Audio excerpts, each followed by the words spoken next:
गुरुग्राम एक शहरी इलाका जहां हर दिन नए कारोबारी मामले होते हैं, लेकिन इस बार यह कहानी एक ऐसे गंदे धंधे की है जो पूरी की पूरी इंसानियत को शर्मसार कर देती है।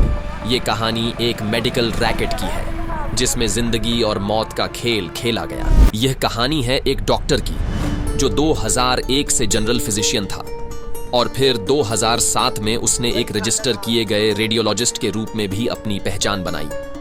लेकिन क्या आप जानते हैं कि उसके क्लिनिक के भीतर क्या छिपा था? ये वही क्लिनिक था जहां एक महिला के जरिए सेक्स डिटर्मिनेशन और मेडिकल टर्मिनेशन ऑफ प्रेगनेंसी का गंदा धंधा चल रहा था। एक दिन 27 अप्रैल 2017 को एक महिला जो एक डेकोई पेशेंट बनकर आई थी ने खुद को एक ऐसे जाल में फंसते हुए पाया जिसका उसे बिल्कुल भी अंदाजा नहीं था। और क्या आप जानते हैं, इस धंधे के पीछे एक शातिर महिला का हाथ था, धनपति, जो इस पूरी साजिश को चला रही थी। सुबह के 7 बजे धनपति ने शैडो विटनेस को फोन किया और बताया कि उस डॉक्टर ने 20,000 रुपये की कीमत पर अल्ट्रासाउंड करने के लिए कहा था। लेकिन इस पूरी साजिश में धनपति ने आखिरकार यह रकम घटाकर 15,000 रुपये तय कर दी। यहां से शुरू होती है सच्चाई की ओर बढ़ने वाली एक खतरनाक यात्रा। डेकोई पेशेंट को 15,000 रुपये दिए गए और वे सब लोग मिलकर गुरुग्राम के बस स्टैंड पर पहुंचे। जैसे ही धनपति ने रुपये लिए, एक नर्स अंजू को बुलाया और आधे पैसे उसे दे दिए।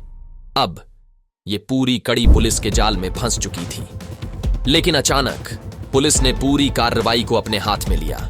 जैसे ही डेकोई पेशेंट और अंजू क्लिनिक से बाहर आए, पुलिस ने उन्हें पकड़ लिया। अंदर से एक के बाद एक सबूत मिल रहे थे। 15,000 रुपये, अल्ट्रासाउंड रिपोर्ट और उस पर साइन किए हुए डॉक्यूमेंट्स। लेकिन क्या ये सभी सबूत वैध हैं? क्या यह पूरी जांच सही तरीके से की गई थी? क्या यह रेट थे जो कि बिना किसी सही कानूनी प्रक्रिया के किया गया था? यही वह सवाल था जो हर किसी के दिमाग में घूम रहा था। यहां कहानी एक मोड़ लेती है। अब हमें उस रेट की कानूनी वैधता पर सवाल उठाने की जरूरत थी। क्या यह जांच सही तरीके से की गई थी?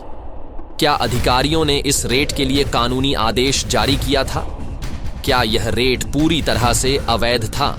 लेकिन हाई कोर्ट ने इस मामले में फैसला सुनाते हुए पूरी कार्रवाई को अवैध ठहराया।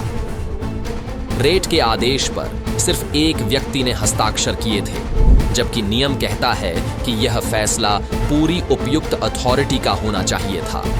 और यही वह पेंच था जो आरोपी को राहत दिलाने का कारण बना। फिर क्या हुआ? कोर्ट ने इस मामले को खारिज कर दिया। यह माना गया कि रेट के आदेश में गड़बड़ी थी और ऐसे में उस रेट के आधार पर दर्ज एफआईआर और शिकायत को भी रद्द कर दिया गया। एक कानूनी चूक ने पूरी साजिश को नाकाम कर दिया। क्या यह सब सच था? क्या यह सिर्फ एक संयोग था या फिर यह एक बड़े साजिश का हिस्सा था जिसे कानूनी गलती ने उजागर कर दिया? इस रहस्य को जानने के लिए आपको हमारी अगली कहानी का इंतजार करना होगा। क्या आपको इस कहानी में कुछ और बातें छिपी हुई मिली? इस सस्पेंस और थ्रिल से भरपूर कहानी को साझा करें और हमारे चैनल को सब्सक्राइब करें ताकि अगली बार आप कुछ और बड़े रहस्यों से रूबरू हो सकें।